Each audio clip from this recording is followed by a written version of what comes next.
Hello students, जय श्री कृष्णा, जय श्री राधे सभी स्टूडेंट्स को। आज हम लेकर आए हैं लीक से हटकर थोड़ा सा अलग, जो है आपकी केमिस्ट्री का फर्स्ट लाइव सेशन। और बात आती है कि इस लाइव सेशन को लाने की ज़रूरत क्यों पड़ी, क्योंकि कुछ स्टूडेंट्स ने बोला कि सर हमारी कुछ प्रॉब्लम्स होती हैं जिनका सॉल्यूशन नहीं हो पाता है। तो मेरे प्यारे बच्चों, आप सभी अपने इस YouTube चैनल पर, जिसका ये पहला लाइव सेशन है, आप कोई भी क्वेश्चन पूछ सकते हैं टॉपिक से रिलेटेड जो आपको समझ में ना आए। तो ऊपर वाले का नाम लेते हुए हम अपना फर्स्ट लाइव सेशन स्टार्ट करते हैं। और इस लाइव सेशन में हम class 12 CBSE, RBSE, UP board, ICSE के सारे टॉपिक्स कंप्लीट करेंगे। और यहाँ पर हम जो अपना फर्स्ट लाइव सेशन है वो 12th फिजिकल केमिस्ट्री के चैप्टर नंबर 2 से स्टार्ट करेंगे। और चैप्टर नंबर 2 है आपका solution.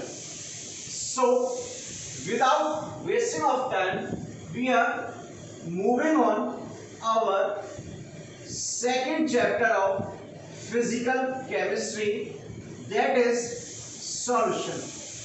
And my dear students, it have much weightage in all competitive exams.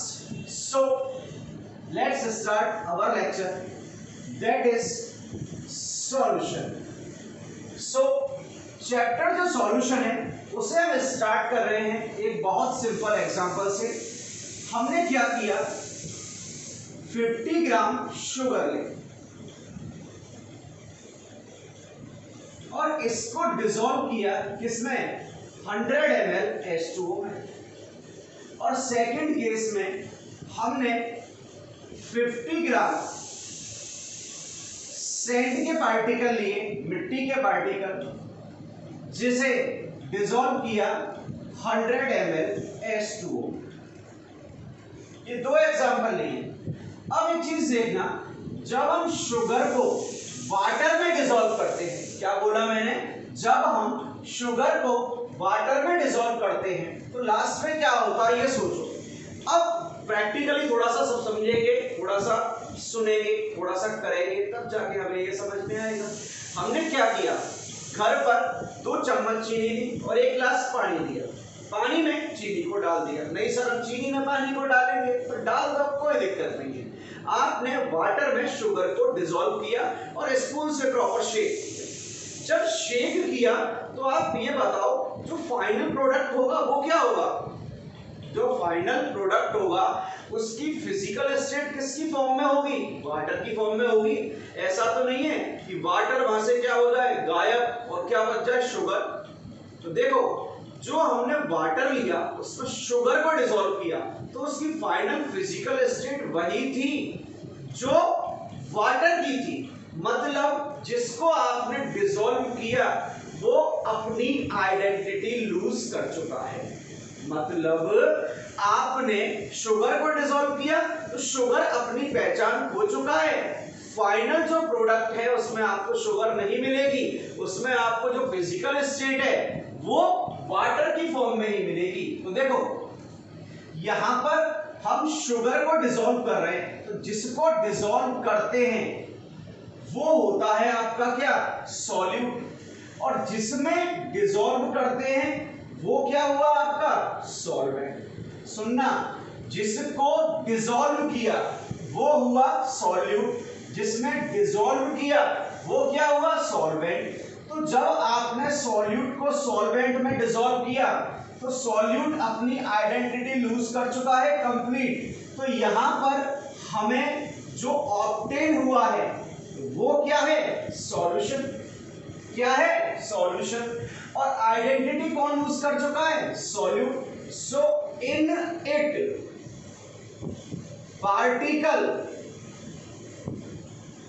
particles of solute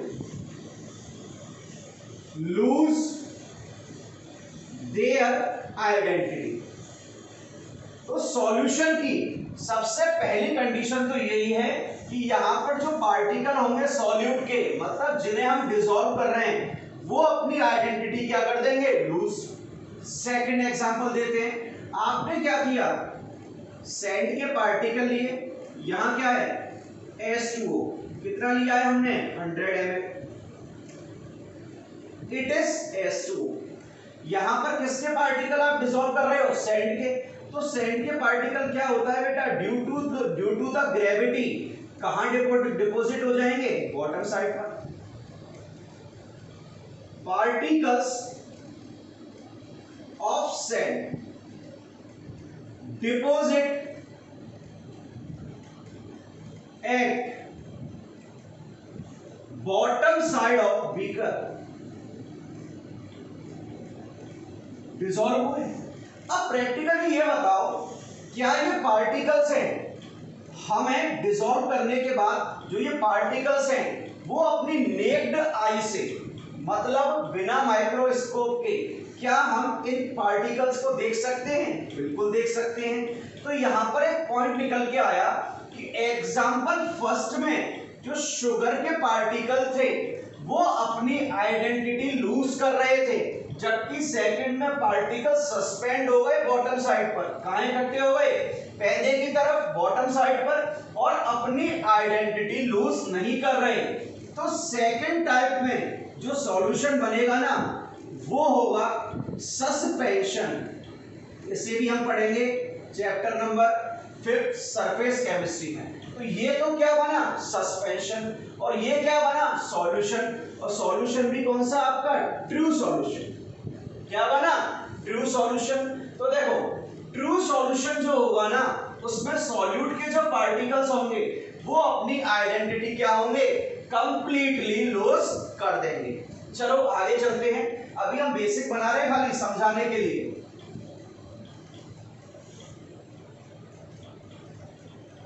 तो देखो सॉल्यूशन फॉर्म होने के लिए जो कंडीशन है उनकी हम स्टडी करने जा रहे हैं। तो उन कंडीशंस को समझना है। सबसे पहली कंडीशन क्या होगी, दूसरी क्या होगी और तीसरी क्या होगी। देखो सबसे पहला पॉइंट, मैंने यहां एक शुगर का पार्टिकल लिया, एक चीनी का कण लिया। अब इस शुगर पार्टिकल को इसमें डिसॉल्व किया, तो डिसॉल्व जब करेंगे ना उस टाइम पर इस सॉल्यूशन के पार्टिकल है, इसका डिस्ट्रीब्यूशन जो होगा वो ईच पॉसिबल डायरेक्शन में होगा।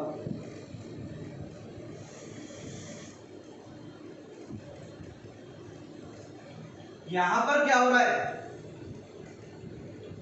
Distribution of particle in all possible direction equally. Point लिखा है क्या, इक्वली। समझना यहां पर जो पार्टिकल है ना ये सभी डायरेक्शन में क्या होगा, डिस्ट्रीब्यूट होगा, चाहे एक्स हो, चाहे वाई हो, चाहे जेड हो, ये सभी डायरेक्शन में क्या होगा, इक्वली डिस्ट्रीब्यूट होगा। और जब इस सभी डायरेक्शन में कोई भी पार्टिकल इक्वली डिस्ट्रीब्यूट होता है, मतलब समान रूप से वितरित होता है, तो उस डिस्ट्रीब्यूशन को हम पता है क्या कहते हैं, होमोजीनस डिस्ट्रीब्यूशन। और हिंदी में बोले तो इसको हम कहते हैं सममित वितरण।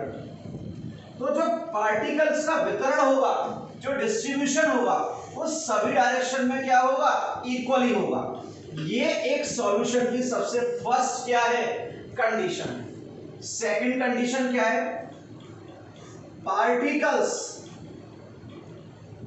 किसके, जिसे डिसॉल्व कर रहे हैं, और जिसे डिसॉल्व करते हैं उसे बोलते हैं हम क्या, सॉल्यूट, और जिसमें डिसॉल्व करते हैं उसे बोलते हैं हम सॉल्वेंट। सॉल्यूट को बोला जाता है हिंदी में क्या, विलेय, और सॉल्वेंट को क्या बोला जाता है, विलायक। क्या बोला जाता है? विलायक। तो जो पार्टिकल्स होंगे ना किसके? सॉल्यूट के, विलेय के, वो कंप्लीटली डिसॉल्व होने चाहिए किसमें? सॉल्वेंट में, विलायक में। अगर पार्टिकल्स कंप्लीटली सॉल्यूट नहीं हो रहे तो क्या होगा? वो बॉटम पार्ट में डिपॉजिट हो जाएंगे, और बॉटम पार्ट में डिपॉजिट होंगे तो वो ट्रू सॉल्यूशन मतलब वास्तविक विलयन ना बनकर क्या बन जाएगा? सस्पेंशन, और जिसे हम हिंदी में क्या बोलते हैं? निलंबन। क्या बोलते हैं? निलंबन। अगर पार्टिकल्स कंप्लीटली डिसॉल्व नहीं हुए वो कभी भी आपका सॉल्यूशन नहीं बनेगा, वो आपका सस्पेंशन और निलंबन बनेगा। तो सेकंड कंडीशन ये है, particles of solute must be completely dissolve in solvent. देखो मैं बोल दूंगा हिंदी में क्या मतलब है, पर लिखूंगा किसमें? इंग्लिश में। तो पहली कंडीशन थी, उसका मतलब ये था कि जो पार्टिकल है, जो कण हैं, उनका सममित रूप से वितरण होना चाहिए। और दूसरी शर्त ये है, जो विलेय के कण हैं, सुन लेना, जो विलेय के कण हैं वो विलायक में पूर्णतया घुलनशील होने चाहिए। अब तीसरी शर्त है, उस पर बहुत जगह बहुत सारे टीचर ऑब्जेक्शन भी उठा देते हैं, तो मैं थर्ड कंडीशन को आपको करेक्ट करके बता रहा हूं। जनरली ये बोला जाता है जो सॉल्यूट के पार्टिकल हैं, जो विलेय के कण हैं, उनका अमाउंट किससे कम होना चाहिए? सॉल्वेंट से, मतलब विलायक से। जनरली ये बोला जाता है जो अमाउंट ऑफ सॉल्यूट है वो हमेशा कम होना चाहिए किससे? सॉल्वेंट से। But it is not always correct, ये हमेशा सही नहीं है। सॉल्यूट के, सुन लेना, सॉल्यूट का जो वॉल्यूम है वो सॉल्वेंट के इक्वल भी हो सकता है। तो याद रखना, ऑब्जेक्टिव में अटकाता है एग्जामिनर, आपको चार ऑप्शन दे दे। First, solute is greater than solvent, विलेय किससे ज्यादा? विलायक से। सेकंड दे दे, सॉल्यूट इज लेस देन किससे? सॉल्वेंट से। थर्ड दे दे आपको, सॉल्यूट इज लेस देन और इक्वल टू सॉल्वेंट। और फोर्थ दे दे आपको नन। तो बच्चे क्या करके आते हैं, उन्हें पता है, सर ने बताया है थर्ड कंडीशन क्या है, सॉल्यूट जो है वो सॉल्वेंट से कम होना चाहिए, लेकिन सॉल्यूट सॉल्वेंट के बराबर भी हो सकता है। आंसर आपका करेक्ट है, सुन लेना, आंसर आपका करेक्ट है। सॉल्यूट सॉल्वेंट से कम भी हो सकता है, सॉल्यूट सॉल्वेंट से कम भी हो सकता है और बराबर भी हो सकता है। इसके एग्जांपल देखते हैं, थर्ड कंडीशन को ब्रीफ में एक्सप्लेन करेंगे। तो एग्जांपल देखते हैं, चलो कुछ चीजें बता रहा हूं, समझना। थर्ड को मैं एक्सप्लेन करूंगा अभी, पहले कुछ चीजें हैं जो लिखनी है। कंपोनेंट ऑफ सॉल्यूशन, विलयन के घटक। तो विलयन के दो ही घटक होते हैं। फर्स्ट वन इज सॉल्वेंट, सबसे फर्स्ट क्या होगा? सॉल्वेंट। और सॉल्वेंट क्या होता है? जिसमें हम डिसॉल्व करते हैं, जिसमें हम घोलते हैं। तो यहां लिख रहा हूं, in it the process of dissolution occur. In it the process of dissolution occur, मतलब इसमें, डिसॉल्यूशन का मतलब क्या होता है? घुलना। इसमें घुलने की प्रक्रिया क्या होगी? संपन्न। सेकंड है आपका, फर्स्ट सॉल्वेंट, सेकंड हुआ solute. It dissolve in another substance, another substance. तो सॉल्वेंट में तो डिसॉल्यूशन, घुलने की प्रोसेस होगी, और जो सॉल्यूट है वो क्या होगा, डिसॉल्व होगा किसी और मीडियम में। सपोज करो मेरे हाथ में ये गिलास है और कोई सब्सटेंस हो, मैंने उसे उठा के डाल दिया, तो जिसको डाला मतलब जिसको घोला वो होगा सॉल्यूट विले, और जिसमें घोलोगे मतलब पानी में घोला, जिसमें घोलोगे वो क्या होगा आपका विलायक, और इसको कहते हैं सॉल्वेंट। अब चीनी घोल दी तो पी भी लेते हैं इसको थोड़ा सा। तो देखो ये तो आपके क्या थे कंपोनेंट, सॉल्वेंट और सॉल्यूट। बहुत धीरे धीरे बहुत प्यार से इस लेक्चर को आगे बढ़ा रहे हैं, तो प्यार से पढ़ते रहें और दिल थाम के बैठे रहें। परेशान ना हो, परेशानी हो तो कमेंट सेक्शन में बताएं सर परेशानी क्या है। अब देखो एक एग्जांपल लिख रहा हूं। थर्ड कंडीशन मैंने आपको बोली थी कि सॉल्यूट सॉल्वेंट के इक्वल भी हो सकता है और सॉल्यूट सॉल्वेंट से कम भी हो सकता है। तो इक्वल वाली कंडीशन भी देखेंगे। तो यहां मैं एग्जांपल ले रहा हूं। एग्जांपल नंबर है फर्स्ट, 40% एथेनॉल। सेकंड है 50% एथेनॉल, और थर्ड है 60% एथेनॉल। हमें आइडेंटिफाई ये करना है कि यहां पर हर कंडीशन में सॉल्यूट क्या होगा और सॉल्वेंट क्या होगा, ये हमें डिस्क्रिमिनेट करना है। तो देखो 40% एथेनॉल है, इसका मतलब क्या है 40% का 40/100 यही हो गया। तो 40 ml तो हो गया इथेनॉल, क्या हो गया 40 ml इथेनॉल। अब टोटल कितना बनाना है हमें 100 ml। तो यहां ये बताओ H2O कितना होगा भाई, जब आपको ये पता है 40% इथेनॉल का सॉल्यूशन बनाना है। अब सॉल्यूशन बनाने के लिए सॉल्वेंट आपको दिया नहीं है तो आपको वाटर ही अज्यूम करके चलना पड़ेगा। तो 40 ml H2O हो गया आपका, सॉरी 40 ml इथेनॉल हो गया। तो H2O कितना हो जाएगा 100 माइनस 40 कितना ml हो गया 60 ml हो गया।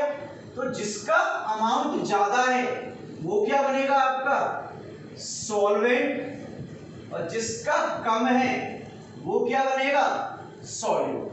अब थर्ड पे आते हैं, सेकंड की बाद में बात करेंगे। 60% का मीनिंग क्या हुआ 60/100, तो 60 ml तो क्या हो गया इथेनॉल। तो H2O आपको पता है कितना होगा 100 minus 60 it is equal to 40 ml। अब देखो 60 ml इथेनॉल है और 40 ml क्या है आपका H2O। तो अगर दोनों सब्सटेंस, अभी हमको नहीं पता कौन सा सॉल्यूट होगा कौन सा सॉल्वेंट होगा, तो जिसका अमाउंट ज्यादा, सुन लेना ये तो फिक्स है, अगर अमाउंट ज्यादा और कम है ना तो जिसका अमाउंट बेटा जी ज्यादा होता है ना वो हमेशा सॉल्वेंट बनेगा। तो यहां पर सॉल्वेंट क्या बनेगा आपका इथेनॉल, क्या बनेगा इथेनॉल।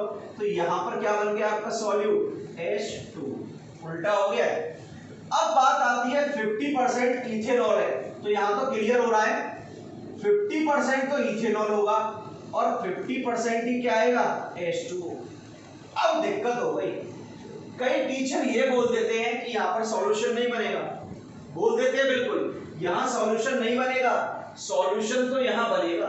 सुन लेना सॉल्यूशन तो यहां बनेगा, डिसॉल्व हो जाएंगे।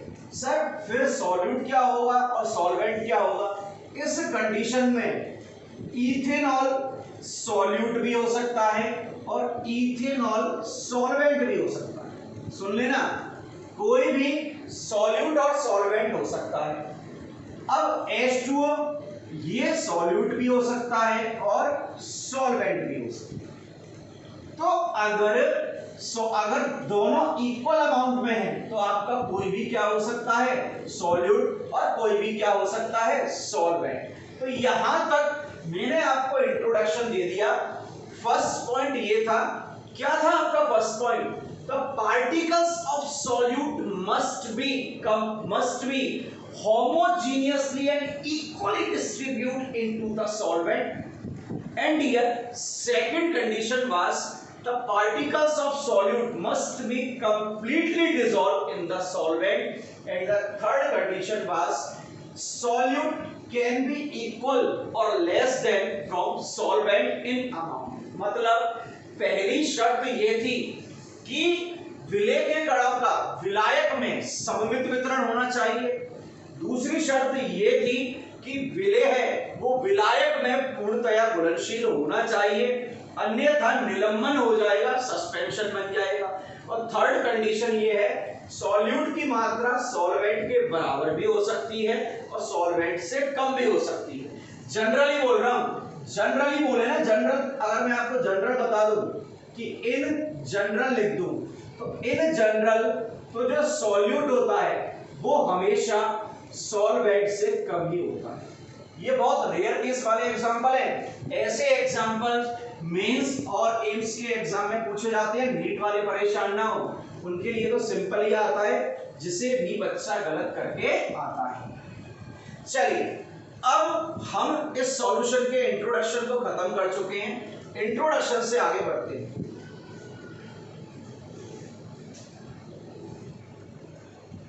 इंट्रोडक्शन से पहले कुछ चीजें लिख दूं। सॉल्यूट, विलेय, आपकी फेवरेट फेसबुक लैंग्वेज, जिसको घोलोगे, ये आपकी अरबी लैंग्वेज ही है। सॉल्वेंट, विलायक, जिसमें घोलोगे। इसको कॉपी के टॉप पर लिख लो, जो ब्लैंक स्पेस होता है ना, जहां लिखते हो जय काली माता, जय चामुंडा मैया, जय मोदी, जय राहुल गांधी, वहां उठा के इसको लिख लो। राहुल गांधी नहीं बोल रहा है, परेशान हो। अब हम आते हैं इसके सेकंड पड़ाव पर, कंसंट्रेशन यूनिट्स। न्यूमेरिकल पार्ट है, ढंग से समझना। कंसंट्रेशन यूनिट्स, तो इसको मैं टू पार्ट्स में डिवाइड कर रहा हूं। ग्रुप ए और सेकंड है ग्रुप बी। नोट करते जाओ साथ साथ। ग्रुप ए और ग्रुप बी। ग्रुप ए में स्टडी करेंगे हम वॉल्यूम रिलेटेड, सांद्रता संबंधी इकाइयां। ग्रुप ए में पढ़ेंगे हम वॉल्यूम रिलेटेड, आयतन संबंधित इकाइयां, यूनिट्स। और सेकंड में हम पढ़ेंगे वेट और मास रिलेटेड यूनिट्स। वेट और मास रिलेटेड यूनिट्स। देखो फर्स्ट में तो हमें आयतन संबंधी पढ़नी है और सेकंड में हमें भार संबंधी इकाइयां पढ़नी है। तो एक चीज देखो, मैं आपसे ये पूछूं, यहां से नीट का क्वेश्चन आ चुका है, अगर मैं आपसे ये पूछूं कि यहां से टेम्परेचर डिपेंडेंट क्वांटिटी कौन सी है, अगर मैं सिंपली ये लिख दूं कि टेम्परेचर हिंदी में पता है तापमान होता है, यहां पर टेम्परेचर रिलेटेड यूनिट कौन सी है, ग्रुप ए है या ग्रुप बी है, ये बताइए। क्या कभी टेम्परेचर का, तापमान का भार पे फर्क पड़ सकता है? मैं ये बोल दूं एक 100 किलो का आदमी है, वो पहले 45 डिग्री सेल्सियस में बैठा है और अब तापमान बढ़ के 50 डिग्री सेल्सियस हो जाए तो 100 किलो वाले आदमी का वेट कम हो जाएगा क्या? नहीं सर, वेट कम हो जाएगा। हम घूमते हैं तो पसीने आते हैं, पसीने आने से वेट क्या होता है? कम। सर घूमते हैं तो टेम्परेचर बढ़ता है। अरे वो पन्ना मत लगाना, खत्म। मैं सिंपल पूछ रहा हूं, अगर मैं एक 100 किलो के आदमी को 45 डिग्री से उठा के 50 में रख दूं, क्या वेट में कमी होगी? क्या वो वेपोराइज हो जाएगा, वाष्पीकृत होगा? नहीं होगा। सुन लेना, नहीं होगा। तो जो ग्रुप बी है ना, वेट रिलेटेड है, वो टेम्परेचर इंडिपेंडेंट होती हैं। TEMPERATURE, टेम्परेचर इनडिपेंडेंट, अर्थात ये तापमान पर निर्भर नहीं करती, जबकि आयतन, वॉल्यूम, ये तो आप सबको पता है, टेम्परेचर डिपेंडेंट होता है, तापमान पर निर्भर करेगा। तो यहां पर हम जो फर्स्ट पढ़ने जा रहे हैं, फर्स्ट है percentage volume by volume. Hindi में बोलते हैं इसको आयतनानुसार, और इंग्लिश में बोलते हैं बाय वॉल्यूम। हिंदी में बोला जाता है आयतनानुसार। क्या? आयतनानुसार। Second percentage weight by volume, भार आयतनानुसार। थर्ड हम पढ़ेंगे मोलरिटी, मोलरता। फोर्थ हम पढ़ेंगे नॉर्मेलिटी, नॉर्मलता।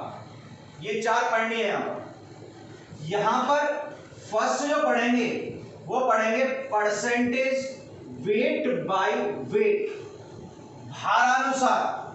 और बाय वेट, ये बाय वॉल्यूम था, ये बाय वेट हो गया या भारानुसार हो गया। सेकंड जो हम पढ़ेंगे वो होगा आपका क्या यहां पर, मोल फ्रैक्शन। और मोल फ्रैक्शन को हिंदी में बोला जाता है मोल प्रभाज। सुन लेना, मोल फ्रैक्शन को बोलते हैं मोल प्रभाज। थर्ड पढ़ेंगे हम मोलैलिटी। देखो ये है रिटी, ये है लिटी, ये है मोलरता, ये है मोलरता, और ये है चौथा पीपीएम, पार्ट पर मिलियन। क्या है? पार्ट पर मिलियन। तो देखो नोट करो, एक एक चीज एक्यूरेट नोट करना ब्लैक बोर्ड से, मजा तभी पढ़ने में आएगा, इसके बिना पढ़ने में मजा नहीं आएगा आपको। तो देखो कॉन्सेंट्रेशन की जो यूनिट होती हैं, जो सांद्रता की इकाई हैं, इनको दो पार्ट में डिवाइड कर दिया। एक पार्ट है ग्रुप ए और एक पार्ट है ग्रुप बी। ग्रुप ए में जो है वो है वॉल्यूम रिलेटेड, आयतन संबंधी, ये भार या द्रव्यमान संबंधी, ये तापमान पर निर्भर नहीं करती हैं, ये तापमान पर निर्भर करती हैं, और ये इनका क्लासिफिकेशन है। तो अब हम स्टार्ट कर रहे हैं बेटा। जो फर्स्ट है परसेंटेज वॉल्यूम बाय वॉल्यूम से, साथ साथ सबका न्यूमेरिकल देखेंगे, एक एक दो दो, और जब कंप्लीट हो जाएगा तो एक लेक्चर रखेंगे जहां मैं आपको डिस्क्रिप्शन बॉक्स में पहले ही क्वेश्चंस दूंगा एज अ डीपीटी फॉर्म, वहां आप उसको सॉल्व करोगे और उसको फिर हम नेक्स्ट लेक्चर में सॉल्व कर पाएंगे। देखना, फर्स्ट स्टार्ट करने जा रहे हैं।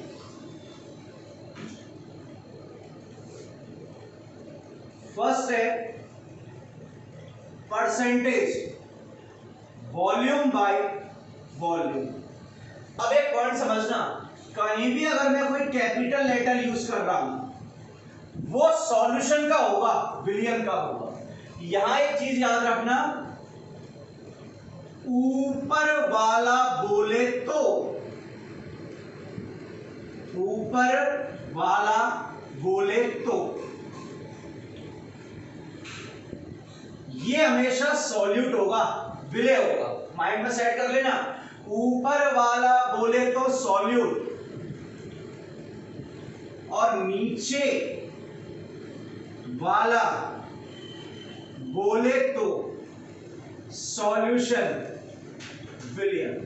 ये अपने माइंड में फिक्स कर लो। अगर ऊपर वाला बोल दिया है, बता दे रहा हूं, अगर ऊपर वाला बोला है मतलब जो न्यूमरेटर है वो हमेशा सॉल्यूट का, और जो डिनोमिनेटर है वो हमेशा किसका होगा, सॉल्यूशन का। देखो इसको पहले साथ साथ,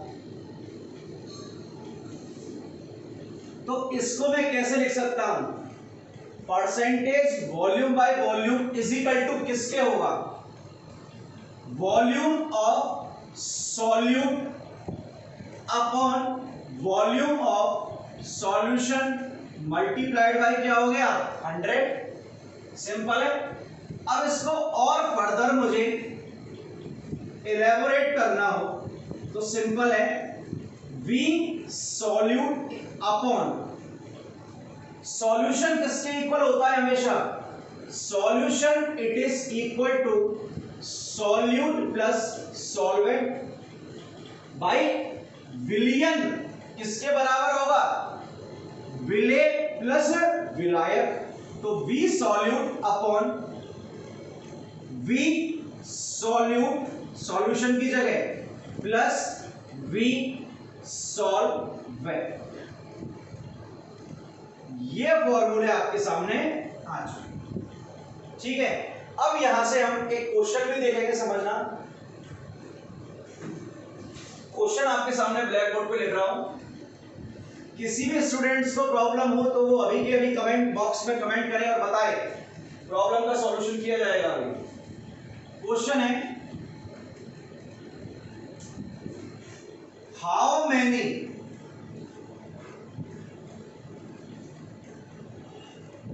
ml of ethanol should be added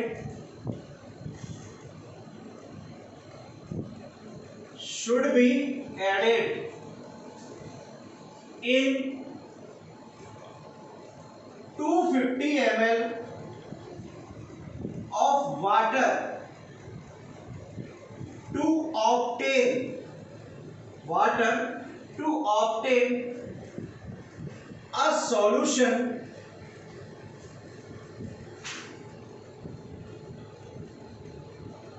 containing 80% volume by volume of solvent। Question देखो, इजी है, बहुत आराम से सॉल्व कर पाओगे, आराम से देखो। सबसे पहली बात मैं बता दूं, यहां इस न्यूमेरिकल में जो छुपी हुई बात है ना, ये जो फॉर्मूला है ना, ये है रिगार्डिंग टू सॉल्यूट, मतलब किसके रिगार्डिंग दिया हुआ है, ये विलेय के रिगार्डिंग। सुन लेना, ये जो फॉर्मूला है वो किसके रेफरेंस है, इसके रिगार्डिंग है, विलेय के, सॉल्यूट के, सॉल्वेंट के रिगार्डिंग नहीं है। तो क्वेश्चन में देखो बच्चा क्या करता है, सुनना, मैं आपको सिंपल सी चीज बता रहा हूं। बच्चा क्या करेगा, वो सोचेगा 80% वॉल्यूम बाय वॉल्यूम सॉल्यूशन में डालना है। सिंपल सुनना, बच्चा क्या सोचेगा, हमें क्या करना है, 80% वॉल्यूम बाय वॉल्यूम में डालना है, ठीक है। अब वो लगाएगा it is equal to, ethanol है, डिसॉल्व किसमें कर रहे हैं, वाटर में। हिंदी में समझा दूं कि इथेनॉल के कितने ml को 250 ml वाटर में डाला जाए जिससे हमें 80% वॉल्यूम बाय वॉल्यूम क्या मिले, सॉल्वेंट। सुन लेना कि एग्जामिनर यहां पर यह कह रहा है कि आपसे इथेनॉल के कितने ml को वाटर में डालें जिससे इतना सॉल्यूशन बने। हिंदी में बता दिया कि इथेनॉल का वॉल्यूम हमें आइडेंटिफाई करना है, 250 ml सॉल्वेंट विलायक का दिया हुआ है, तो हमें वॉल्यूम ऑफ इथेनॉल कैलकुलेट करना है upon volume of ethanol plus volume of H2O multiplied by 100। विलेय बटे विलेय प्लस विलायक गुणा 100 बराबर 80% कर दिया। सॉल्व करोगे, जो आंसर आएगा वो ऑप्शन में भी होगा। बता दूं, जो आंसर आने वाला है ना वो ऑप्शन में भी होने वाला है, लेकिन गलत है। मैंने यहां ट्विस्ट दे दिया है, मोड़ दिया है क्वेश्चन को, यहां गलत है। ये फॉर्मूला सॉल्यूट विलेय के रेफरेंस में है और 80% किसके रेफरेंस में दिया है, सॉल्वेंट के। तो सॉल्यूट के रेफरेंस में कितना आ गया, 100 minus 80, it is equal to 20% volume by volume. विलायक, सॉल्वेंट विलायक के रेफरेंस में दिया है, मैंने विलेय के रेफरेंस में निकाल डाला। अब इस 80% को क्या कर दो आप, 20% कर दिया, तो ये 20 is equal to volume of ethanol volume of ethanol H2O कितना दिया हुआ है, 250 दिया हुआ है, मल्टीप्लाई कर दो किससे, 100 से। किससे मल्टीप्लाई कर दो, 100 से। तो देखना 20 से कितने टाइम कैंसिल आउट, 5, तो 5VE volume of ethanol is equal to volume of ethanol plus कितना हो गया, 250। ये इधर गया तो कितना आया, 4 volume of ethanol is equal to 250। तो volume of ethanol is equal to 250 by 4, 4 6 24, 62.5 ml। देख लो आंसर कितना आ रहा है, 62.5 ml। तो ये फर्स्ट एक क्वेश्चन था, आगे हम और क्वेश्चन आपको प्रोवाइड कराएंगे। क्वेश्चन को देखो, कहीं प्रॉब्लम हो तो आराम से पूछ सकते हो।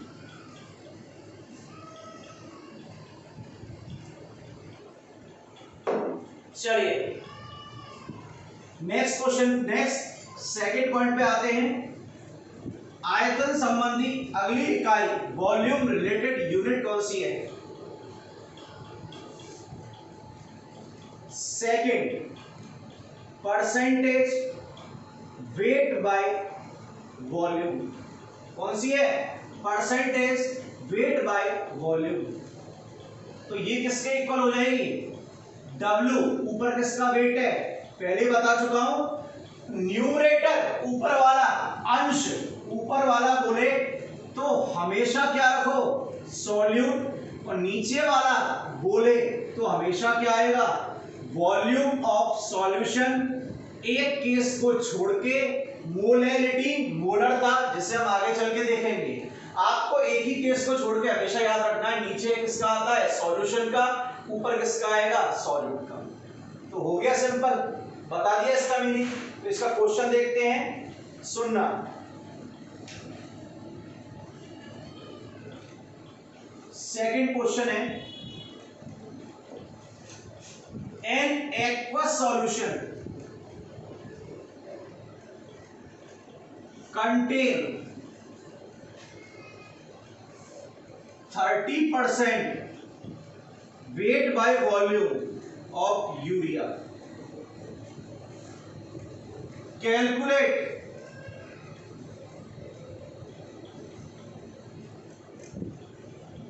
weight of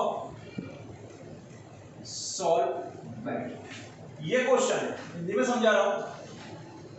एक 30% वेट बाय वॉल्यूम, भार बटे आयतन क्या है, यूरिया का विलयन है।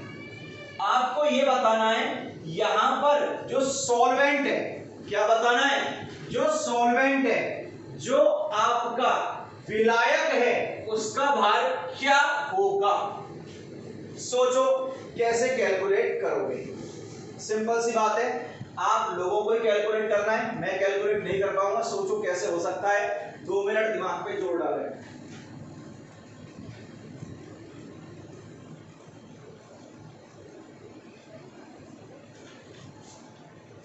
सोचो भाई, प्रॉब्लम क्या है, नीचे वॉल्यूम ऑफ सॉल्यूशन दिया हुआ है, वो तो आप कर नहीं सकते भाई। वॉल्यूम दिया हुआ है और वेट दिया हुआ है, दोनों डिफरेंट पैरामीटर है। यहां एक क्वांटिटी और दी होगी, डेंसिटी।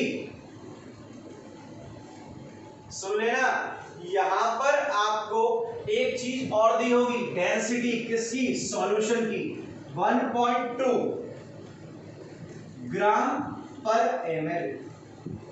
ये डेंसिटी आपको दी हुई है। क्वेश्चन समझा रहा हूं, ढंग से समझना। वेट ऑफ सॉल्यूट, विलेय का भार, प्लस वेट ऑफ सॉल्वेंट, विलायक का भार, यही है, बराबर किसकी आएगा, वेट ऑफ सॉल्यूशन, विलयन का भार बराबर विलेय का भार प्लस विलायक का भार, ये आएगा। अब इधर देखना, मेरे पास केवल और केवल विलेय का भार है, सॉल्यूट मतलब विलेय होता है हिंदी मीडियम वाला। सॉल्यूट का भार है मेरे पास कितना, 30 ग्राम दिया हुआ है। ना तो मेरे पास विलायक का है और ना मेरे पास विलियन का है। लेकिन इधर देखना 30% वेट बाय वॉल्यूम है। इसका मतलब क्या हुआ, 30/100 वेट अपॉन वॉल्यूम। सॉल्यूशन का वॉल्यूम कितना आ चुका है, 100 ml और सॉल्यूशन की क्या दी हुई है, डेंसिटी। तो आपको पता है density is equal to mass upon volume, घनत्व बराबर द्रव्यमान बटे आयतन। तो द्रव्यमान बराबर क्या हो गया, घनत्व इनटू आयतन, डेंसिटी इनटू वॉल्यूम। तो डेंसिटी आपके पास है कितनी, 1.2 और वॉल्यूम आपके पास है कितना, 100 ml। तो 1.2 into 100 is equal to 120 gram.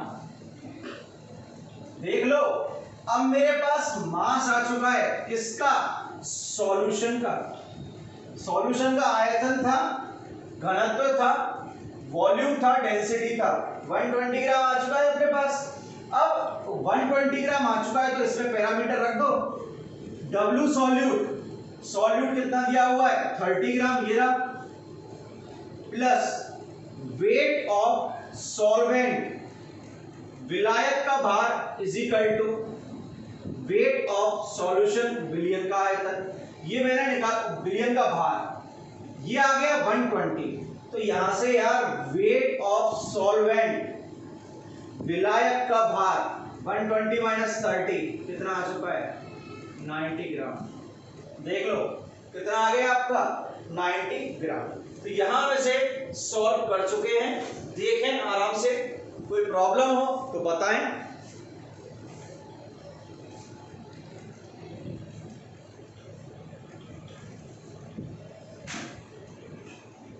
Next lecture में सुनिएगा, नेक्स्ट लेक्चर बहुत इंपॉर्टेंट होने वाला है, क्योंकि नेक्स्ट लेक्चर पर हम molarity, normality, ppm, mole fraction, molarity सब कुछ कवर करने वाले हैं। तो ये कॉम्पिटिटिव पॉइंट ऑफ व्यू से बहुत इंपॉर्टेंट है। दूसरी बात, आपके 11th में भी ये आ जाता है, तो आप इसे बहुत अच्छे ढंग से पढ़ें। किसी को कोई प्रॉब्लम हो, कैसी भी, any problem regarding the subject of chemistry, dear you can contact me anytime. You can WhatsApp me on 89470806। तब तक हंसते रहें, खेलते रहें, मुस्कुराते रहें और दिल लगा के पढ़ते रहें। Till then take care, bye bye.